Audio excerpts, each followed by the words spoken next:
Eh bien donc, rebonjour, nous sommes le dimanche 11 février, nous sommes au Théâtre Pierre Lamy de l'École alsacienne et après l'enregistrement d'une émission qui a été consacrée à Emmanuel Macron, sa vie, son œuvre, ses poils et ses plumes, nous passons aux questions de la salle pour en faire enregistrer, pour en faire un bada qui sera diffusé donc à partir de la semaine prochaine sur le site de l'émission.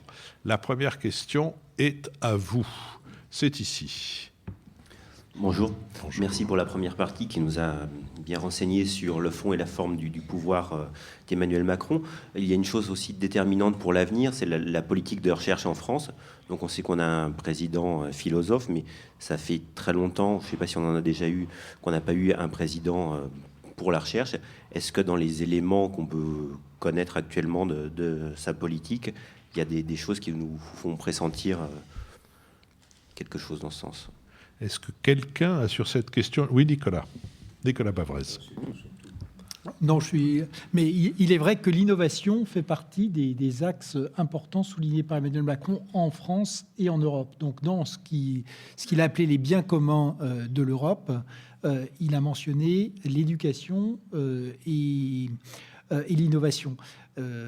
Ça, c'est un point important. Et de même, quand on regarde aujourd'hui ce qui est prévu en France, alors il y a deux questions. La recherche fondamentale et l'innovation, c'est pas exactement la même chose.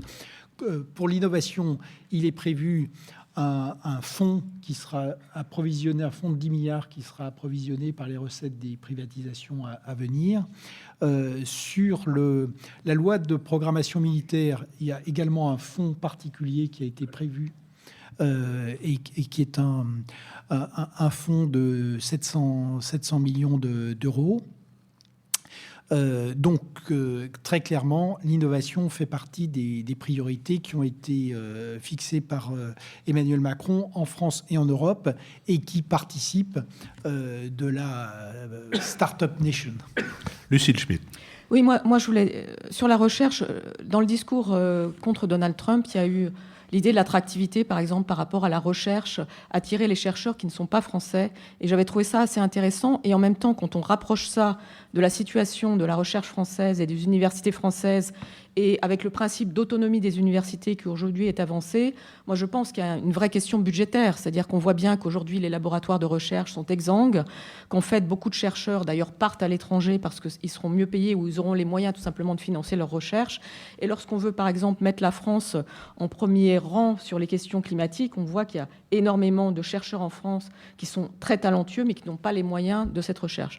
Donc moi je ne note pas aujourd'hui un grand plan d'encouragement budgétaire à la recherche, et je pense que c'est un vrai sujet. La deuxième chose que je voulais dire, c'est que sur le sujet de rapprochement des universités, puisqu'on fait beaucoup de rapprochements, on incite les universités à fusionner, il y a des choses qui relèvent plus du mécano-administratif que des vraies synergies en matière de recherche. Et je pense que là-dessus, je me rappelle du mouvement Sauvons la recherche, il y avait quelque chose d'extrêmement fort là-dedans et que je ne sais pas, et je crois qu'il ne faut plus maintenant défendre les choses en disant c'était mieux avant, mais une manière de dire ce serait peut-être mieux si on faisait ça ou ça me semblerait intéressante. Et là-dessus, travaillant sur les questions écologiques, la question de la synergie entre sciences humaines et sciences dures me semble être un point essentiel. Et il me semble que Cédric Villani, qui maintenant est à la tête de l'Office parlementaire pour les choix technologiques et la recherche, qui est un vrai chercheur, qui est reconnu au niveau international, devrait sans doute là-dessus jouer un rôle plus fort de conseiller auprès de Macron et davantage aller voir les chercheurs français parce qu'on a une richesse forte, mais la vérité, c'est que nos parlementaires, nos hommes politiques ne savent pas de quoi on parle. Lionel Zinsou. Ça va, hein. Oui, brièvement, je crois qu'il y a des aspects fiscaux qui font qu'en termes d'attraction de chercheurs, non pas au sens des chercheurs académiques, mais des chercheurs des entreprises, la France est un peu considérée, ça se consolide comme un paradis fiscal de la recherche. Et vous voyez quand même un grand nombre d'entreprises multinationales qui établissent leur centre de recherche en France. Ça, c'est assez important parce qu'il y a quand même des interactions entre les recherches appliquées et la recherche académique plus fondamentale. Deuxième chose, quand on compare les efforts nationaux de recherche, ce qui manque le plus en France, c'est pas l'effort budgétaire. Pourquoi parler de grands plans budgétaires? Ce qui manque le plus, c'est la contribution de des acteurs décentralisés et des entreprises à l'effort national de recherche. Si vous voulez, ce qui nous manque, c'est qu'il y a 1 milliard de dotations dans la Fondation Pasteur, qui est de loin la fondation académique de recherche qui a le plus de moyens, et qu'il y en a 40 milliards de dollars, en l'occurrence, pour la dotation de la fondation de l'université d'Harvard. Et tout n'est pas consacré aux sciences de la vie, mais on considère que ces deux institutions sont classées numéro 1 et numéro 2 en termes de recherche sur les sciences de la vie dans le monde. Simplement, la dénivellation dans l'effort financier est considérable. Elle ne vient pas de crédits budgétaires ou pas principalement, elle vient d'une mobilisation de la société civile, des anciens élèves, des entreprises, etc., pour participer au financement de l'effort national de recherche. Donc ça ne doit pas être automatique. On a besoin d'un budget supplémentaire, parce que ça, on va passer, comme dirait Nicolas, à 57% de dépenses publiques. Il faut lutter contre les compulsions budgétaires. Ce n'est pas le seul moyen de développer la recherche. Merci. Une autre question dans la salle. Oui. Oui, bonjour. Moi, j'aurais une question qui me semble avoir été en toile de fond de certaines de vos réflexions, à savoir la sociologie du pouvoir. Donc Macron entre continuité et rupture. Et donc j'aimerais vous entendre sur le sujet de l'entourage du pouvoir, l'énarchie, qui est en fait un facteur de continuité très fort. Vous parliez on recite maintenant de la même façon qu'on citait la promotion Voltaire, c'est maintenant Senghor. Quelle est votre réflexion sur ce sujet? Est-ce que vous pensez qu'il y a effectivement un facteur particulier dans la formation du pouvoir français autour de ces cercles? Et est-ce que ça joue dans un certain nombre des défauts, en quelque sorte, Jean-Luc Bourlanges. Oui, moi je suis un affreux Jojo sur ces questions parce que je suis de ceux qui pensent que ça n'est pas un problème central.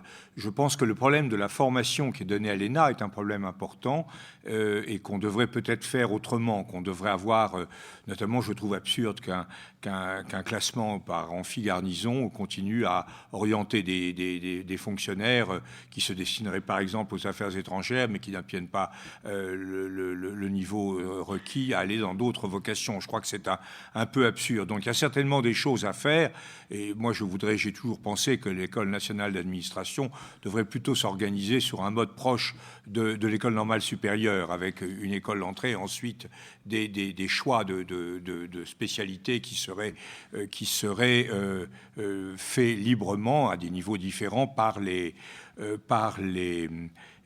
élèves. Mais je ne pense pas du tout que l'énarchie en tant que telle soit une occasion soit une thrombose. Je ne crois pas. Je pense que c'est pas là que ça se passe. Il y a aussi peut-être de la mobilité à faire. Peut-être qu'il faut faire une école de guerre de l'administration, c'est-à-dire permettre à un certain nombre de fonctionnaires vers 35 ans de se recycler et d'accéder aux grands emplois. Il y a peut-être des choses comme ça à imaginer, mais je ne pense pas du tout que le problème de la France, ce soit la concentration du pouvoir entre les élèves d'une école qui, d'ailleurs, a perdu une grande partie de son prestige au cours des 15 dernières années. Je donnerai simplement, j'ai cité tout à l'heure, comme dans ma brève, le travail de Perrineau. Le CEVIPOF avait fait une analyse, je ne crois pas qu'il en ait fait depuis, sur la composition, le poids des énarques dans la Chambre, dans l'Assemblée nationale d'avant 2012, et on était, je crois, à 2,5% d'anciens élèves de l'ENA, ce qui veut dire que 97,5% étaient étrangers à ça. Donc je ne crois pas que ce soit... C'est très commode, si vous voulez. On a fait des histoires idiotes. Mettre l'ENA à Strasbourg, alors que le problème, c'est d'être en proximité complète des administrations centrales, c'était absurde. Mais sinon, non, je ne vois pas l'ENA comme au centre de toutes les pathologies françaises. Je suis le seul à le penser. Lucille Schmitt. Non, pas du tout, cher Jean-Louis. Moi, je voulais faire une révélation information, c'est que Nicolas Bavray et moi-même, nous étions à la même promotion de l'ENA, et que donc qui s'appelle la promotion Montaigne, et donc c'est une promotion qui est extrêmement présente chez Philippe Meyer. La deuxième chose... Comme d'ailleurs l'ENA est En extrêmement plus, je suis présente. promotion Michel de l'hôpital, donc ça revient à la même période. Incroyable. Oui. Non, ce que je voulais dire plus sérieusement, c'est que, à mon avis, le sujet, c'est pas tellement les grandes écoles, et on est un peu obsédé par ça, sans doute parce que l'université française n'a pas les moyens, quelque part, de faire émerger des talents. Et ça, c'est un vrai sujet. Et la question, c'est l'articulation université française, grandes écoles. Et si on pouvait y travailler pendant ce quinquennat, ça serait essentiel.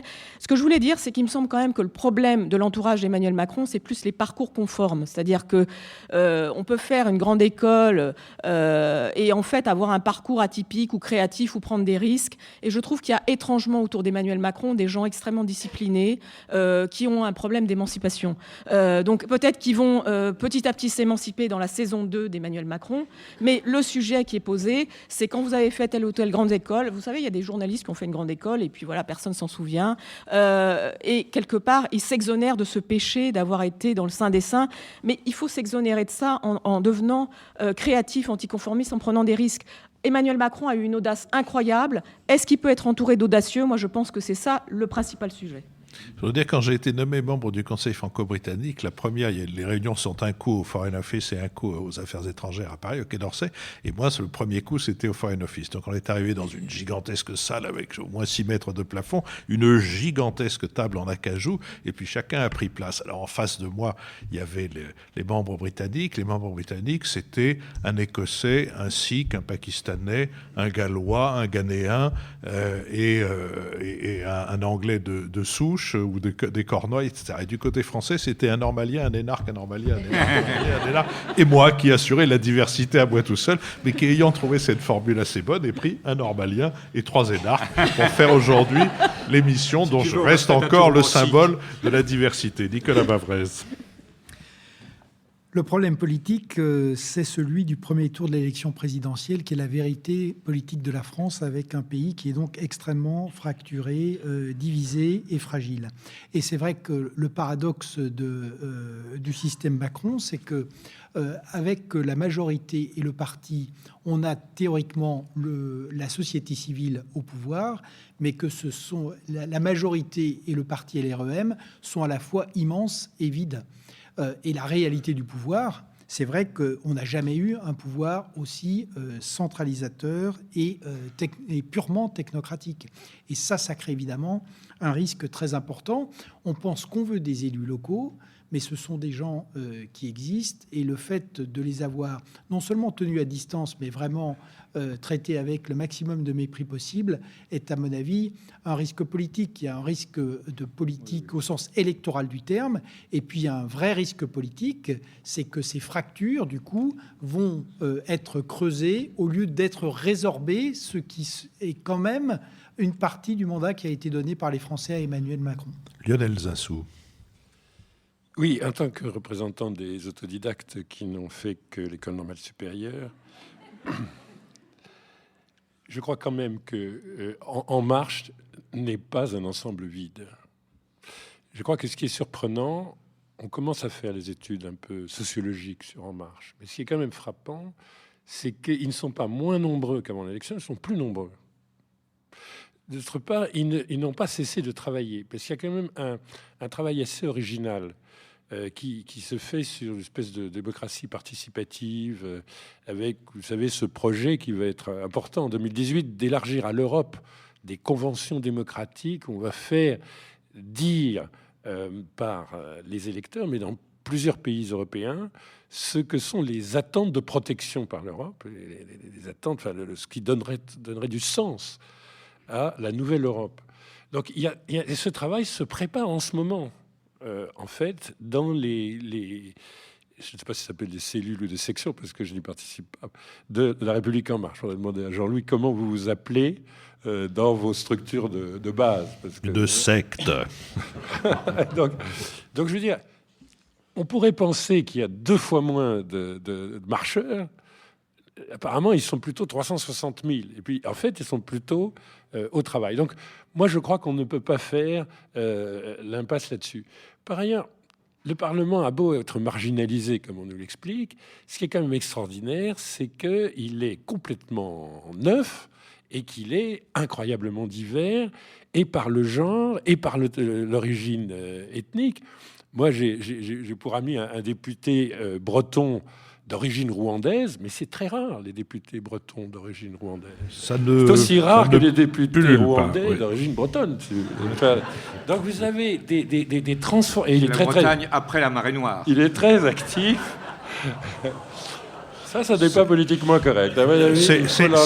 Ça l'est parce que c'est une phrase de Kofi Yamniam qui, quand il a été remarqué comme maire de Saint-Couli et remarqué par la presse mondiale, puisqu'il est arrivé des télévisions du monde entier, se présentait lui-même comme le breton d'après la marée noire. Par rapport à Le Pinsec, il se dit Le Pinsec, lui c'est d'avant la marée noire, moi c'est d'après.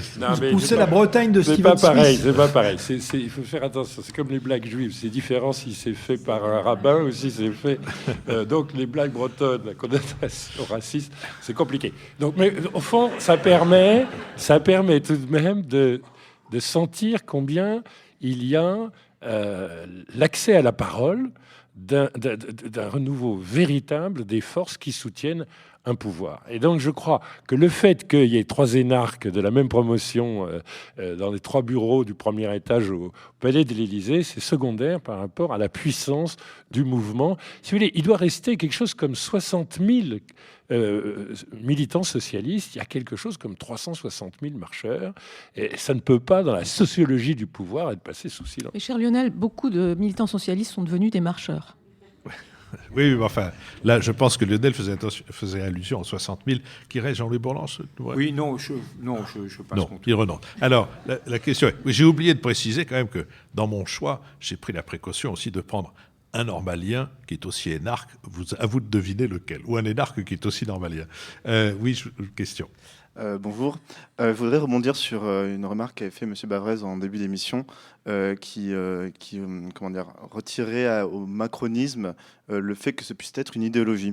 Alors, est-ce que c'est parce que vous considérez qu'il n'y a pas un système de pensée hiérarchisé, global et structuré, ou alors est-ce que c'est juste une façon de répondre au dogme actuel qui veut que l'idéologie soit un gros mot? Nicolas Bavrez. En fait... j'avais éclairé ça avec le en même temps, et le fait que ce qui aujourd'hui, le lien entre les marcheurs dans le parti, les députés ou même les membres du gouvernement et même les directeurs d'administration centrale, c'est un lien personnel avec le président de la République. D'ailleurs, c'était le côté assez étonnant de ce parti qui, au départ, était un mouvement donc qui s'appelle En Marche, et ce sont les initiales du président de la République. Donc, le côté personnel était quand même extrêmement marqué et symbolique. Et aujourd'hui, c'est vrai que... Jean-Louis Bourlanges pourra peut-être le commenter, lui qui est député LREM, mais quand Modem, oui, pardon. Mais quand on dire carrément le marginal par rapport au sein d'un Parlement qui est lui-même marginal. Quand on cherche à analyser aujourd'hui, l'ombre d'un cocher, par exemple les productions de LREM, on a peine à y voir une idéologie autre que le fait de soutenir le président de la République, ce qui pour un parti majoritaire est peut-être, en tout cas, un bon point de départ, mais ça posera un problème sur la durée. Et c'est pour ça que le en même temps, pour moi, est un positionnement très opportuniste et très habile, de même que le positionnement du président de la République en Europe ou dans le monde est très opportuniste et très habile, mais ça ne fait pas une idéologie, sachant qu'il y a aussi une bonne signification du terme d'idéologie. Jean-Louis Bourlanges. Oui, simplement, je crois que la question, je crois que Lionel ne la pose pas dans les termes qui conviennent. Bien sûr que, d'abord, les gens sont assez remarquables. Il y a quelques crétins comme partout, mais vraiment, la génération des gens de 30, 40 ans qui sont En Marche, ce sont des gens qui ont une culture bien supérieure à la mienne. Ça, c'est pas difficile en matière de technologie, de révolution numérique, d'économie, de microéconomie, d'entreprise, etc. Ce sont des gens qui ont des idées idées, de l'expérience, qui savent faire des choses. Il y aura certainement quelques tortues qui n'arriveront pas à la mer, mais et qui vont être éliminées, mais il y a quand même un noyau de jeunes députés des deux sexes qui sont vraiment remarquables, comme Madame de Montchalin. C'est difficile de travailler avec Madame de Montchalin. Députée des deux sexes, c'est normalien et énarque, non? Oui, non, elle est à Harvard. Non, elle est ni normalienne ni énarque, elle est Harvard et HSC. Mais elle est tout à fait remarquable. Et ce sont des gens qui représentent quelque chose pour demain. Ce que je dis simplement, c'est que ce mouvement a une extrême difficulté à exister en tant que mouvement. D'abord parce qu'il repose, comme l'a dit Nicolas à l'instant, il repose sur une inversion. Comme on dit maintenant, il se prétend bottom-up, qui vient du fond, paraît-il, et en réalité, il est totalement top-down, comme on dit. Et donc, les gens qui sont là-dedans ont rompu avec leur passé. Quand vous mettez Darmanin et Le Maire dans le même parti que Ferrand, qui était emmanueliste, ou que Castaner, qu'est-ce qu'ils peuvent se dire ensemble, sinon « Vive Macron ». Et donc, ils attendent que Macron dise ce qu'il faut faire. Et alors, on a un parti qui est très, très, très enregimenté, avec les journalistes s'amusent. Comme ils reçoivent des éléments de langage tous les jours, le journaliste pose une question à 30 parlementaires REM, il fait ça en montage et on a exactement les mêmes réponses. Chaque jour, ils ont la feuille de route, etc. C'est quelque chose de très, très bizarre. Et je pense que l'équilibre n'est pas atteint. Et je pense que pour Macron, je le répète, il aurait intérêt vis-à-vis de Wauquiez, vis-à-vis de Mélenchon, il aurait intérêt à avoir des blocs. C'est pas le machicoulis, c'est pas ça. Il faut avoir des blocs de granit entre lui, dans son donjon, et les différentes sensibilités. Parce que ce n'est pas parce que le droite-gauche a cessé d'être le clivage ordonnateur de la vie publique, qui a été remplacé par société ouverte, société fermée, que le droite-gauche n'existe pas. Il y a une sensibilité modérée, plus ou moins conservatrice, plus ou moins libérale à la droite du macronisme. Il y a une sensibilité plus social-démocrate. Il y a une sensibilité traditionnellement MRP autour du MoDem. Ces sensibilités existent comme des rivières souterraines. Et les ignorer, c'est s'exposer à être vraiment dans une situation très difficile sur le plan électoral dans les années qui viennent. Lucille Schmitt. Oui, moi je voulais rappeler que Macron a été élu pas seulement, sur le en même temps, il a aussi dit qu'il voulait transformer. Et lorsqu'on dit qu'on veut transformer, et on voit bien qu'il n'y a pas que Macron qui dit qu'il faut transformer, on voit bien qu'on est dans un moment où, avec les interrogations écologiques, les interrogations économiques, le sentiment la réalité d'une montée des inégalités, la nécessité de transformer, la nécessité d'une idéologie pour transformer, si c'est un gros mot ici, je n'en sais rien, à l'école alsacienne, mais en tout cas d'un projet, d'une idéologie, oui, d'une idéologie pour penser le monde, je pense qu'elle est nécessaire et je ne vois pas comment Macron pourrait se contenter de faire du en même temps et du fil de l'eau, alors même qu'il prétend transformer. Donc je crois qu'il y en a besoin. Après, je ne crois pas que pour l'instant, l'élaboration de cette pensée soit au bout. Et je ne crois pas que tout seul, il va pouvoir le faire. Moi, je ne crois pas, encore une fois, à la pensée qui sort toute armée du cerveau d'Emmanuel Macron. Je pense que la question qui est posée, justement, c'est d'essayer d'élaborer cette idéologie avec des personnes qui, d'habitude, en même temps, peut-être, ne se parlaient pas, et d'associer la transformation écologique, par exemple, à la question de la gauche, qui a été si peu prise en compte du temps du quinquennat de François Hollande, d'essayer de voir qu'est-ce qui relève de l'esprit d'entreprise et de l'innovation qui peut être pensé par rapport à ça. Moi, j'ai beaucoup travaillé, pardon d'être trop longue, Philippe Meyer, mais j'ai beaucoup travaillé sur la question des mondes de l'écologie, et j'observe qu'il y a des mondes de l'écologie qui ne se parlent pas, entre l'innovation écologique et le militantisme de terrain. Je pense qu'aujourd'hui, ce qui est peut-être l'idéologie macronienne devrait être de faire se parler des personnes qui ont aujourd'hui une pensée trop segmentée et de les associer. Lionel Zinsou. Moi, je crois que c'est une question très importante parce que là, vous avez utilisé en même temps un nombre de fois absolument extraordinaire. Donc, clairement, l'innovation linguistique est déjà un apport considérable du macronisme à l'histoire de la culture française. Mais vous auriez pu utiliser ni également. C'est-à-dire, il y a une aspiration à ce que ça ne soit pas en même temps de gauche et de droite, mais que ça soit ni tout à fait de gauche, tout à fait de droite, que ce soit une idéologie différente. Mais c'est évident que ça va être une idéologie différente. Peut-être qu'il y a des rivières souterraines, peut-être qu'il faut se rappeler des racines de notre enfance, peut-être que l'histoire de la droite par René Raymond, c'est l'alpha et l'oméga sur l'explication de 2017, mais pas du tout, mais pas un instant. C'est-à-dire, vous n'avez que des questions nouvelles. Vous avez des questions climatologiques complètement différentes. La question de savoir si vous êtes en même temps écologiste et quelque chose d'autre, en fait, est complètement remaniée par l'espèce d'urgence en matière de situation du climat, où maintenant toutes les grandes puissances, sauf une temporairement, ont changé complètement de position, l'Inde et la Chine. Ça vous questionne. Quelle est la réponse de l'UNR et de Chaban-Delmas sur le changement climatique? Mais enfin, je ne voudrais pas dire Jean-Louis. C'est absurde. Poser les questions en ces termes, Lionel, c'est ridicule. Nous ne pouvons pas faire de l'archéologie. C'est ridicule. Bien sûr qu'on doit faire de l'archéologie. Et les électeurs le font quand ils votent Wauquiez, quand les élections sénatoriales sont ce qu'elles sont. Vous avez c'est complètement absurde. Vous êtes vraiment dans le pire déni macronien quand il disait qu'il n'y avait pas de culture française. Il y a bien sûr une prégnance. Moi, je crois que je les vous renvoie à Arendt, le passé, Tocqueville, le passé n'éclairant plus l'avenir, l'homme s'avance dans les ténèbres. Enfin, voilà, vous donc ne pouvez pas. Et premièrement, Kafka qui explique que c'est le passé qui pousse vers l'avenir et l'avenir qui retient vers le passé. Lisez Between Past and Future, ça vous fera le plus grand bien, cher Lionel. Nous allons faire une promenade dans le monde de mon épouse. On va aller dans le Haut-Doubs et vous allez voir qu'à un moment donné, les rivières souterraines, elles se coalisent et puis sort quelque chose de formidable au fond, le Haut-Doubs, et que tout ça va tranquillement vers la Méditerranée, et que ça n'a rien à voir avec les rivières souterraines. Tout ça a été recombiné, etc. Moi, ce que je dis, les questions environnementales sont complètement nouvelles et différentes dans leur urgence. Les questions de développement sont complètement nouvelles. Peut-être qu'il y aura une ruée sur l'Europe, enfin pour l'instant, vous êtes devant des pays moins avancés qui font 3 à 4 fois la croissance des pays riches et avancés. Et donc, ça change tout. Vous êtes devant un monde de numérique sans disruption, parce qu'il n'y avait rien avant que le numérique, au fond, remplacerait, et qui va donc à toute vitesse. Et ça, c'est une réalité mondiale, géopolitique, complètement différente.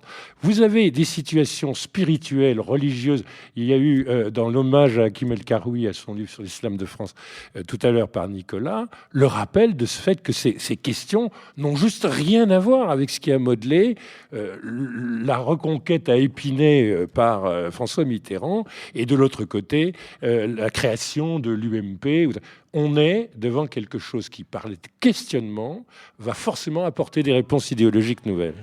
Je vous remercie beaucoup. Nous allons rester sur cette polémique. Je sens qu'il y a quelques frustrations dans notre public, des questions qui sont restées imposées et aussi un goût de la confrontation qui commençait à prendre ce côté un peu saignant, qui n'est pas habituel à l'esprit public, mais qui lui donne quelquefois un peu de saveur, comme les épices et quelques autres ingrédients. Je signale sur la question que Lionel et d'autres ont évoqué que Lucille Schmitt a dirigé un numéro spécial d'Esprit sur l'écologie qui est récent, qui a 3 semaines à peu près, un peu plus, et donc je recommande la lecture aux uns et aux autres. Et puis enfin, pour être fidèle à la promesse que j'avais faite dans l'émission qui a précédé ce BADA, je signale le nom de quelques-uns de nos de nos soutiens, Jean-Damien Nappet, Marion Dahan, Catherine Pigère, Gabriel Labouras et Catherine Isaac. Merci, ce BADA sera mis en ligne la semaine prochaine et